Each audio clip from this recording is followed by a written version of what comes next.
A warm evening to one and all present here. This is Dr. Ashwin Sangamesh Palani Swami. I'm a child-centric medical practitioner. I first of all thank Nagur Gani sir for giving me this wonderful invite. I'm really very happy in addressing you parents today in this beautiful day. It's an annual day occasion. எல்லாரும் எப்படி இருக்கீங்க? இப்போ எல்லாரும் மூஞ்சிலையுமே ஒரு சிரிப்பு தெரியுது.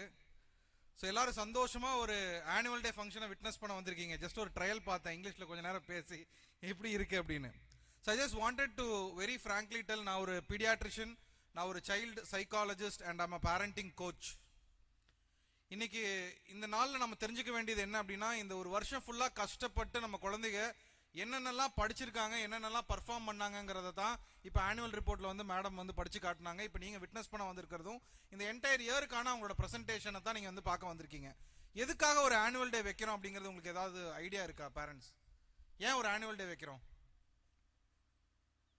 Any reason for the annual day? சரி, ஏன் எக்ஸாம் வைக்கிறோம்? Any reason for exams? So இந்த விஷயம்லாம் நம்ம குழந்தைங்க இவ்வளோ நாள் கஷ்டப்பட்டு என்ன பண்ணுறாங்க அப்படிங்கிறத நமக்கு விட்னஸ் பண்ணி கொடுக்கறதுக்காக தான் ஒழியோ எந்த குழந்தை பெட்டரா இருந்துச்சு அப்படிங்கிறத கம்பேர் பண்றதுக்காக இல்லை. இந்த மேடை ஏறும் அனைத்து குழந்தைகளுமே வெற்றியாளர்கள் தான். இந்த மைக் அவ்வளோ சீக்கிரம் படிச்சு நம்மளால வந்து பேசிட முடியாது. இந்த மைக் அவ்வளோ சாதாரணமான ஒரு விஷயம் இல்லை. ஒரு 100-150 பேருக்கு முன்னாடி ஒரு மைக்கை பிடிக்கிறதுக்கு ஒரு தைரியம் வேணும். எனக்கு அந்த வாய்ப்பே 21 வயசுலாம் கிடைச்சது. ஆனால் மேபி உங்க குழந்தைகளுக்கு முன்னாடி அந்த வாய்ப்பு கிடைக்க போகுது அப்படின்னா அஸ் அ பேரண்ட் நீங்க அதுக்கு தான் சந்தோஷப்படணும், இன்ஸ்டெட் ஆஃப் கம்பேரிங். இன்னைக்கு பேரண்டிங் அப்படிங்கிற ஒரு விஷயமே ஒரு மிகப்பெரிய சேலஞ்ச் ஆயிடுச்சு. எத்தனை வீட்டிலலாம் பேரண்டிங் அப்படின்னா ஒரு பிரச்சனையே இல்லை சார், நான்லாம் ஒரு சூப்பர் பேரண்டிங்க, கை தூக்குங்க பார்க்கலாம். எனக்கு பேரண்டிங் எல்லாம் அத்துப்படி, என் குழந்தையெல்லாம் என்னால் கண்ட்ரோல் பண்ண முடியுங்கிற அளவுக்கு யாருனாலே முடியாது. ஒரே ஒரு மதர். ஒத்துக்கிறீங்களா மேம்? Very good. அந்த ஒரு மதர் தான் இருக்கு, வேற யாருனாலே முடியலையா? ஸோ இங்கே இந்த ஜென்ரேஷனில் எஸ்பெஷலி பேரண்டிங் எப்படி இருக்குது அப்படின்னு கேட்டிங்கன்னா, இன்ஸ்டாகிராமில் இருந்து யூடியூப் ஷார்ட்ஸ் வரைக்கும் பேரண்டிங்கை பற்றி பேசாத ஆளுகளே இல்லை, எல்லாரும் பேசிட்டாங்க. But practical reason we will be not able to, நம்மளால் வந்து வீட்டில் ஒரு பேரண்டிங் அப்படிங்கிற ஒரு விஷயம் வரும்போது அதை ஈஸியாக எடுத்து நம்மளால் ஹேண்டில் பண்ண முடியாது. பிகாஸ் நம்ம இமீடியட்டாக அதை யாரோட கம்பேர் பண்ணுவோம் அப்படின்னு பார்த்தீங்கன்னா, நம்ம அம்மா அப்பாலாம் நம்மளை எப்படி வளர்த்துனாங்கிறத கம்பேர் பண்ணி பார்ப்போம். இஸ் இட் பாசிபிள் அவங்களெல்லாம் இப்போ நம்ம அடித்து வளர்த்துன மாதிரி இன்னைக்கு இருக்கிற குழந்தைகளை உங்களால் அடித்து வளர்த்த முடியுமா? முடியல. அண்ட் உங்க கூட தான் பேசி பழகிற அந்த குழந்தைகளை விட இன்னைக்கு எந்த மாதிரி குழந்தைகளை நீங்க பார்த்துட்டு வந்துருக்கீங்க? டிவி, ஃபோன், அதுல கேம் விளையாடுறது, அதை மட்டும் எங்க பிடுங்கி பாருங்க பார்க்கலாம். அவனுக்கு அது கோவத்திலேயே அது 10 மடங்கு கோவமா வந்து நிற்கும். பட் இது எல்லாத்துக்கும் காரணம் யாருன்னு எங்காவது யோசிச்சிருக்கீங்களா? குழந்தை பிறக்கும் போதே என்ன போனோடைய பிறந்துச்சு? அப்புறம் ஏன் இந்த கோவிடுக்கு அப்புறம் மட்டும் இந்த குழந்தைங்க கையில நிறைய போன், நிறைய கேஜெட்ஸ், அடம் பிடிக்கிறது ரொம்ப ஜாஸ்தியா இருக்கு. நாம கூட தான் அடம் பிடிச்சிருக்கோம், பட் ஒரு லிமிட் இருக்கும். ஆனா இன்னைக்கு இருக்கிற குழந்தைகளை நம்மளால கண்ட்ரோல் பண்ண முடியாதுக்கான காரணம் என்ன? அந்த போனை நீங்க தான் கொடுத்துருக்கீங்க கையில. உங்க வேலையில அவன் டிஸ்டர்ப் பண்ணக்கூடாதுங்கிறதுக்காக நீங்க போனை கையில கொடுத்தீங்க. நீங்க வண்டி ஓட்டும் போது அவன் டிஸ்டர்ப் பண்ணக்கூடாதுங்கிறதுக்காக போனை கையில கொடுத்தீங்க. இன்னைக்கு அந்த போனே அவனை ஓவர்டேக் பண்ணி உங்ககிட்ட பேசுறதை கூட அவன் வந்து கம்மி பண்ணிட்டான், குறைச்சிக்கிட்டான். அவனை உங்களால வந்து கண்ட்ரோல் பண்ண முடியல. இன்னைக்கு எவ்வளவு நேரம் வேணாலும் ஒரு குழந்தைக்கு நீங்க சாப்பாடு போட்டு ஊட்ட முடியும், அவனை அடங்கி உட்கார வைக்கணும் அப்படின்னா ஒரு போனை கையில கொடுத்துட முடியும். பட் அதை வாங்கிட்டு கொஞ்ச நேரம் அவனை கண்ட்ரோல் எடுத்து பாருங்க, முடியாது. பட் இங்க தப்பு வந்து பேரண்ட்ஸ் சைட்ல மட்டும் இல்லைங்க, இங்க தலையாட்டிக்கிட்டே இருக்காங்க பாருங்க, அந்த கிராண்ட் பேரண்ட்ஸ் சைட்லயும் இருக்கு. ஏன்னா பேரண்ட்ஸ் என்ன பண்ணிருக்கீங்க அப்படின்னா, நம்ம குழந்தைங்க கீழே விழுகும் போது சேஃபா விழுகணும் அப்படின்னு சொல்லி ஒரு தலகாணியை பிளேஸ் பண்ணிருக்கீங்க. அப்ப அவனுக்கு கீழே பூமியோட வலி என்னாச்சு தெரியல. ஆனா அதுக்கு மேல பேரண்ட், கிராண்ட் பேரண்ட் என்ன பண்ணிட்டாங்க தெரியுமா? பட்டு கம்பளம் ஊத்திட்டாங்க. இதுதான் பெரும்பாலும் வீடுகளில் நடக்கிற பிரச்சனை. இதே குழந்தை பெரியவன் ஆகும்போது பேம்பர் ஆகுது. பேரண்டிங் பதிலாக பேம்பரிங் பண்ணி பண்ணி பண்ணி அவனுக்கு தேவைப்படுறதுக்கும் மேல அவனுக்கு வந்து செல்லம் கொடுத்து நீங்க வளர்த்திடுறீங்க. அவனுக்கு ஒரு 22 வயசுலயோ 23 வயசுலயோ நீங்க ஒரு தொழில் ஆரம்பிச்சு கொடுத்தீங்கன்னா அந்த கடனை நீ கட்டுன்னு வந்து நிப்பான். S or no? அதே சிமிலரா ஒரு கல்யாணம் பண்ணி வச்சா ஒரே மாசத்துல இது போர் அடிச்சிருச்சு, வேற பண்ணிவேன்னு கேட்பான். இதுக்கு அடிப்படை காரணம், அவன் 60 வருஷம் வரைக்கும் வாழ்ற வாழ்க்கையே அவனோட முதல் 6 வருஷத்துல தான் அடங்கியிருக்குன்னு எத்தனை பேருக்கு தெரியும்? எல்லாத்துக்கும் தெரிஞ்ச பழமொழி ஒன்று இருக்கு, 5 விளையாதது 50 விளையாது. அது இங்கிலீஷ்ல சொல்லப்போனா early 6 years of a child's life is next 60 what he is going to live. அப்ப முதல் 6 வருஷம் ஒரு குழந்தைக்கு நீங்க கருவறையிலிருந்து முதல் 6 வருஷம் அந்த குழந்தைக்கு நீங்க என்ன சொல்லி தரீங்களோ அதுதான் அவனோட அடுத்த 60 வருஷ வாழ்க்கையா இருக்க போகுது. எத்தனை பேருக்கு இந்த உண்மை தெரியும்? நீங்களே ட்ரை பண்ணி பார்த்துருக்கலாம். 10ஆவதுல 12ஆவதுல போய் ஒரு குழந்தைய கண்ட்ரோல் எடுக்கணும்னு நினைச்சீங்கன்னாவோ, நான் தான் உங்க அப்பான்னு சொன்னீங்கன்னாவோ அவன் கேட்பான்னு நினைக்கிறீங்க? It's not possible. அப்ப நீங்க 3 வயசுல 4 வயசுல என்ன பண்ணிட்டு இருந்தீங்க? அப்ப நம்ம யாரும் கண்டுக்கிறதே கிடையாது. இப்ப என்ன கிண்டர் கார்டன் தானே படிக்கிறான், இப்ப என்ன ஒரு ஃபர்ஸ்ட் ஸ்டாண்டர்ட் செகண்ட் ஸ்டாண்டர்ட் தானே படிக்கிறான்னு சொல்லி அதெல்லாம் கோட்டை விட்டுட்டு நீங்க கடைசியில 10ஆவதுல முடிச்சு ஐயோ போர்டு எக்ஸாம் வந்துருச்சு, என் பையன் மக்கு, டீச்சர் எப்படியாவது மிராக்கிள் பண்ணிருங்க, மேஜிக் பண்ணிருங்க, அவனை ஃபர்ஸ்ட் ரேங்க் எடுக்க வச்சிருக்கீங்க. It's not possible. நல்லா பாருங்க, உங்களை சுத்தி இருக்கிறவங்கள பாருங்க, உங்க கூட படிச்சவங்கள பாருங்க. ப்ரீகேஜி எல்கேஜில மக்குன்னு லேபிள் பண்ற ஒவ்வொரு பையனும் 12ஆவதுலயும் மக்கா தான் இருக்கான். மேபி ஆவரேஜா மாறி இருக்கலாம், ஃபர்ஸ்ட் ரேங்கா மாறி இருக்க வாய்ப்பே இல்லை. Similar way first rank pre KG எல்கேஜில வாங்கிட்டு இருக்கிற குழந்தை 12ஆவது வரைக்கும் ஃபர்ஸ்ட் ரேங்க் தான் வாங்கியிருக்கோம். ஆனா இவங்க எல்லாம் சாதனையாளர்கள் ஆயிட்டாங்களான்னு கேட்டீங்கன்னா அது வேற கதை. ஏன்னா நாம இங்க A for apple, B for ball, C for cat, come on children ரிப்பீட்ல படிச்சிட்டு இருக்கோம். கரெக்டா இல்லையா? ஏ ஃபார் கமான் சொல்லுங்க எல்லாரும். A for apple, B for ball, C for cat, come on children repeat. இதுக்கு பேர் படிப்பு இல்லைங்க, இது வந்து மனப்பாடம் பண்றது. இங்க இந்த சமுதாயம் எப்படி ஒருத்தனை லேபிள் பண்ணிருக்குன்னு கேட்டீங்கன்னா, நல்லா மனப்பாடம் பண்ண தெரிஞ்சவன் ஃபர்ஸ்ட் ரேங்க், பாதி மனப்பாடம் பண்ண தெரிஞ்சவன் பாஸ், மனப்பாடமே பண்ணா தெரியாதவன் ஃபெயில். இதை வச்சு எந்த ஜட்ஜ்மெண்ட்டுக்கும் வர முடியாது. பட் இன்ஸ்டெட் இப்படி படிச்சு பார்க்கலாமே. A for apple, B for big apple, C for சின்ன ஆப்பிள், இ ஃபார் இன்னொரு apple, F for full apple, G for குண்ட் ஆப்பிள். ஏன் அப்படி படிக்க கூடாதுங்களா? ஏ அப்படிங்கிற ஒரு விஷயம் அந்த குழந்தைக்கு நீங்க ப்ரீகேஜில சொல்லி கொடுக்கும் போது அ அப்படிங்கிற சவுண்ட் அது ப்ரொடியூஸ் பண்ணுது. அஸ்வின்னாலும் ஏதான், அனிதானாலும் ஏதான், ஆப்பிள்னாலும் ஏதாங்கிற அந்த குழந்தைக்கு புரிஞ்சிருச்சுன்னா அந்த ஆப்பிளையும் அந்த ஆப்பிள் வரைகிறதுக்காக நீங்க கொடுக்குற ரெட் கிரையானையும் நிறுத்திடுவீங்க. ஏன்னா இன்னைக்கு ஆப்பிள் ரெட்ல மட்டும் இல்ல, ஒயிட்ல, ப்ளூல, பர்பிள்ல எல்லாம் கண்டுபிடிச்சிட்டாங்க. Yes or no? அப்ப நம்மளோட வழிமுறையை நம்ம மாற்றினா மட்டுமே போதும். நம்ம கல்வி முறையை நம்ம வித்தியாசமான ஒரு கோணத்துல பார்த்தாவே போதும், நம்ம அனைவராலும் சாதனையாளர்களாக முடியுங்கிறத நீங்க ஆஸ் அ பேரண்ட் ஒத்துக்கிறீங்களா இல்லையா? ஒரு சின்ன எக்ஸாம்பிள் சொல்றேன். சுந்தர் பிச்சை எத்தனை பேருக்கு தெரியும்? ராமசாமி அவருக்கு தெரியும், ஏன்னா அவர் சொந்தக்காரரா இருப்பார். சுந்தர் பிச்சை கூட தாங்க அதே கிளாஸ் ரூம்ல ட்ரிப்ளிகன்ல ராமசாமி 12th முடிச்சாரு. அவர் இன்னைக்கு யாருக்குமே தெரியல. ஆனா சுந்தர் பிச்சை உலகத்தில் இருக்கிற எல்லாத்துக்கும் தெரிஞ்சிருக்கு. ஒரு இந்தியர் இங்க சென்னையில் இருக்கிற ட்ரிப்ளிகன்ல வந்து 12வது முடிக்கிறாரு. இன்னைக்கு கூகுளோட சிஇஓவா போய் கலக்கிட்டு இருக்காரு. ஏன்? In fact 90% of our overall world companies இருக்கிற எம்என்சி டாப் பொசிஷன்ல இருக்கிறவங்க யாருன்னு கேட்டீங்கன்னா இந்தியன்ஸ் தான். நீங்க இப்ப உங்களோட கம்பேர் பண்ணிக்கங்க. நாம படிக்கிற அதே கிளாஸ்ல நம்ம கூட 20-25 பேர் படிக்கிறாங்க. அவங்களுக்கு அதே டீச்சர், அதே சப்ஜெக்ட், அதே யூனிஃபார்ம், அதே ஃபீஸ், அதே கிளாஸ் ரூம், அதே சாப்பாடு. ஏங்க அந்த ஒரு ஆள் மட்டும் சாதிச்சாரு? லக்கா?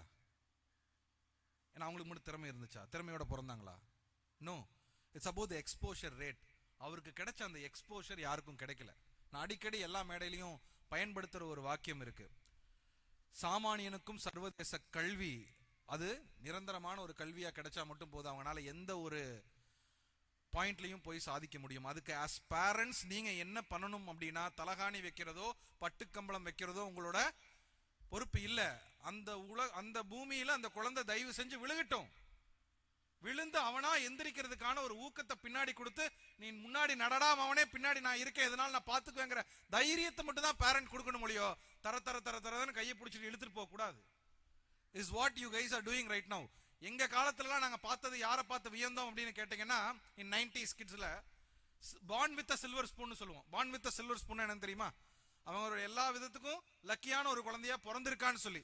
ஆனா இந்த காலத்துல நம்ம எல்லா குழந்தையும் எப்படி சொல்றோம் அப்படின்னா, brought up with silver spoon சொல்றோம். கடனை உடனே வாங்கியாவது சில்வர் ஸ்பூன்ல ஊட்டு, டிவியை போட்டு ஊட்டு. நான் கடன் வாங்கினாலும் பரவாயில்ல, என் குழந்தை பெரிய ஸ்கூல்ல படிக்கணும், நல்ல வசதியோட வாழணும். அப்ப அந்த கஷ்டம் நஷ்டம் அப்படிங்கிற ஒரு விஷயம் தெரியலன்னா, நாளைக்கு அவன் தோல்வியாளரா வந்து நின்று உங்க முன்னாடி தான் தலைகுனிய போறான். அதுக்கான ஆணி வேற யாரா இருந்திருப்பீங்க? பேரண்ட்ஸ் நீங்களா தான் இருந்திருப்பீங்க. அப்ப இங்க ரொம்ப ரொம்ப முக்கியம் இங்கிலீஷ், மேத், சயின்ஸ், இவிஎஸ் கிடையாது, பேரண்டிங். அதுவும் எப்ப வரைக்கும்? 6 வயசு வரைக்கும். இங்க பேரண்டிங் அப்படின்னு நான் சொல்லிட்டேன் அப்படின்னா 50% அப்பா 50% அம்மா. வெறும் அம்மாக்கு மட்டும் 80% யாரும் தூக்கி கொடுக்கல. ஏன்னா இங்க மேடை ஏறும்போது அப்பா சந்தோஷமா வந்துருவாரு, வாங்க நானும் மெடல் வாங்கிக்கிற ஒரு போட்டோ எடுத்துக்கிறேன்னு. ஆனா ஏதாவது ஒரு பிரச்சனை வரட்டும், இல்ல பாஸ் ஆகல, ஃபெயில் ஆகல, இந்த மாதிரி ஒரு இஷ்யூஸ் இருக்கட்டும், என்ன வளர்த்தி வச்சிருக்கா பாருன்னு அம்மாவை தான் பேசுவார். சாப்பிடல இழைச்சா அம்மா தான் பிரச்சனை, குறும்பு பண்ணா அம்மா தான் பிரச்சனை. இங்க சம்பாதிக்க மட்டுமே அப்படின்னு நினைச்சிட்டு இருக்காதீங்க. ஃபாதர்ஸ், உங்களோட ரோல் கருவறையிலேயே ஆரம்பிச்சிருது. இன்ஃபேக்ட் கருவறையில 80% உங்களோட பங்கு தான் இருக்கு. எத்தனை பேருக்கு தெரியும்? சந்தோஷமா ஒரு கரு 9 மாசம் அவங்க அம்மாவோட வயித்துல இருக்கணும்னா அதுக்கு ரொம்ப முக்கியமான விஷயம் என்ன?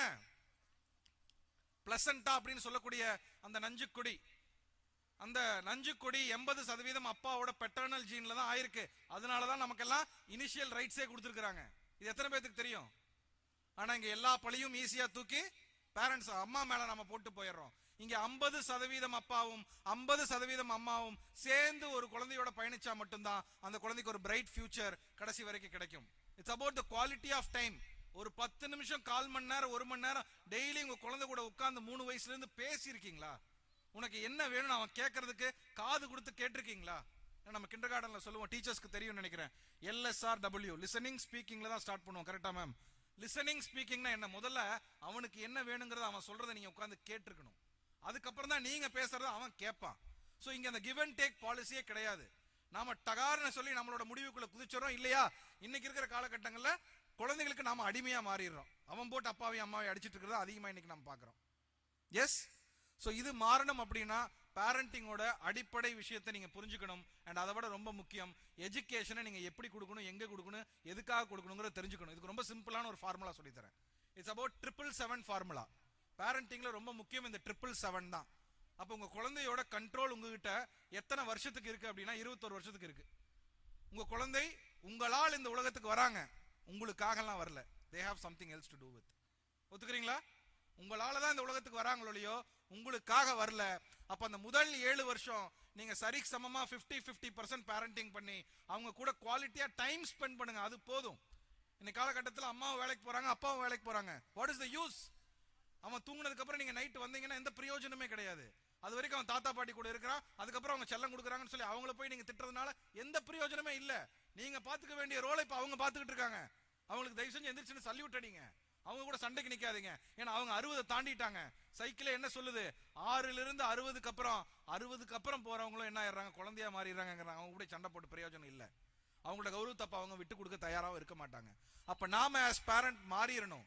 நாம மாறணும் அப்படின்னா ஃபர்ஸ்ட் திங் நமக்கு தெரிய வேண்டியது என்னன்னா, அந்த முதல் 7 வருஷம் மட்டும்தான் உங்க குழந்தையோட பிரெயின் களிமண் மாதிரி இருக்கும். நீங்க எப்படி வேணாலும் அதை மோல்டு பண்ணிக்கலாம். 7ல இருந்து அது கல்லா மாறிடும். தயவு செஞ்சு கல்லை உடைக்க ட்ரை பண்ணாதீங்க. தப்பா கிப்பா கல்லை உடைச்சிட்டீங்க அப்படின்னா சுக்குநூறாயிரும், மண்ணா மாறிடும். உங்களால் அதை திருப்பி நொறுக்கி ஒட்டவே முடியாது.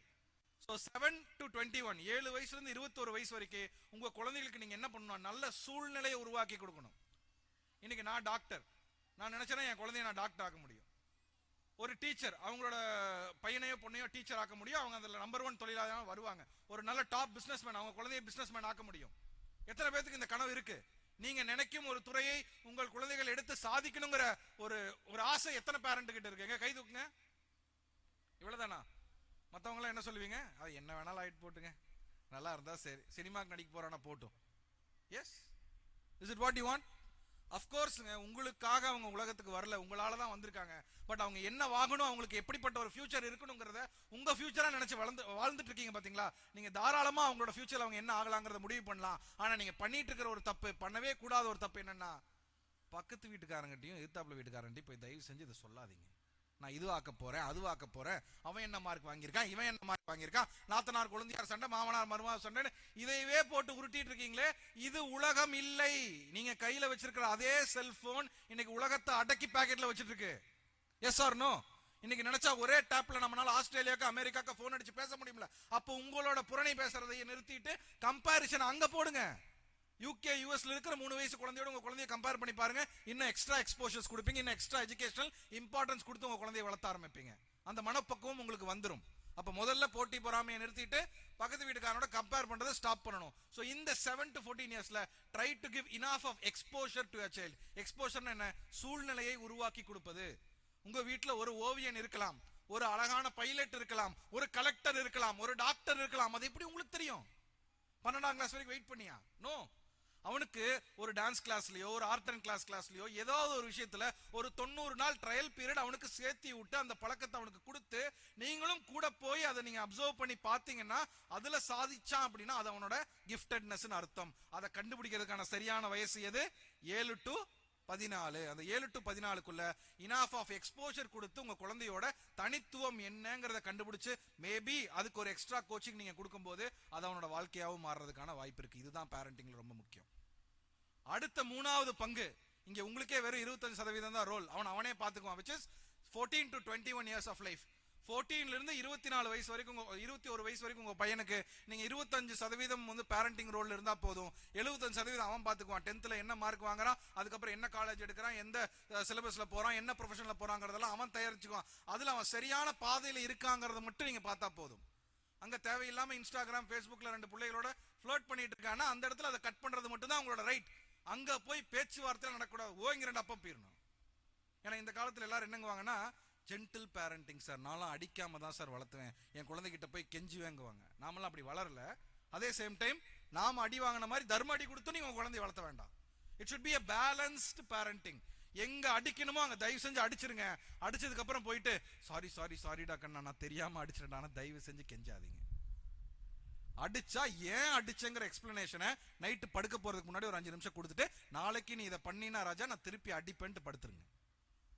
இதை பண்றதுக்கு உங்களுக்கு தைரியம் இருக்கா? இருந்தால் அந்த வீட்டில் அந்த குழந்தை ஒழுங்காக வளரும். அந்த 14 to 21ல சரியான ஒரு மாணவனாவோ இல்ல ஒரு சரியான மனிதனாவோ இந்த உலகத்துக்கு வந்து அவன் ப்ரொஜெக்ட் ஆவான். 21க்கு அப்புறம் தயவு செஞ்சு சொல்றேன், அவன் வாழ்க்கைக்குள்ள நீங்க போகாதீங்க. அதோடு உங்க லைசன்ஸ் டைம் முடிஞ்சது.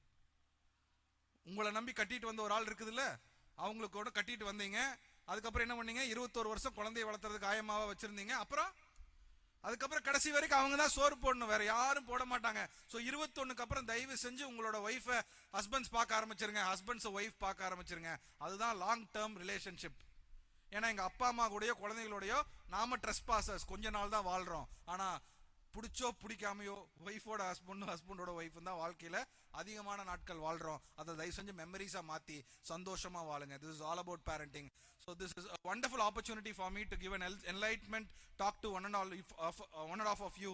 But இங்க ரொம்ப முக்கியமான பதிவு பண்ணிக்க வேண்டிய விஷயம் என்னன்னா, இங்க இந்த அளவுக்கு எக்ஸ்போஷர்ஸ், அதாவது நம்ம பிரெயினமிக்ஸ் கரிக்குலம் மாதிரி ஒரு இனோவேட்டிவான கரிக்குலமா வந்து நம்ம ஸ்கூல்ல வந்து பிளட்ஜ் பண்ணி எடுத்துட்டு வந்திருக்காங்க, which is a practical way of learning. And தியா ரோபோட்டிக்ஸ் கொண்டு வந்திருக்காங்க. குழந்தைகளுக்கு இப்பவே அந்த எக்ஸ்போஷர்ஸை கொடுக்க மல்டிபிள் ஃபெசிலிட்டிஸை வந்து நம்மளோட டைரக்டர் சார் வந்து இங்க ஏற்படுத்தி கொடுத்திருக்காரு. ஸோ இது எல்லாத்தையும் உங்க குழந்தைகளுக்கு ஒரு எக்ஸ்போஷர் உருவாக்குற ஒரு தருணமா தயவு செஞ்சு இப்பவே நீங்க பயணம் கம்ப்ளீட்டா யூஸ் பண்ணி உங்க குழந்தைகளோட அந்தந்த துறையோட சாதனையாளர்களா அவங்கள மாத்துங்க. ஏன்னா எல்லார்த்து வீட்லயும் கலெக்டரோ டாக்டரோ உருவாக போறது இல்ல. அந்த தனித்துவமையை கண்டுபிடிப்பு தான் பேரண்டிங்கோட ஒரு பியூட்டிஃபுல்லோட தருணம்னு சொல்லி இந்த வாய்ப்புக்கு நன்றி கூடி விடைபெறுகிறேன். Doctor Ashwin Sangamesh. Thank you so much.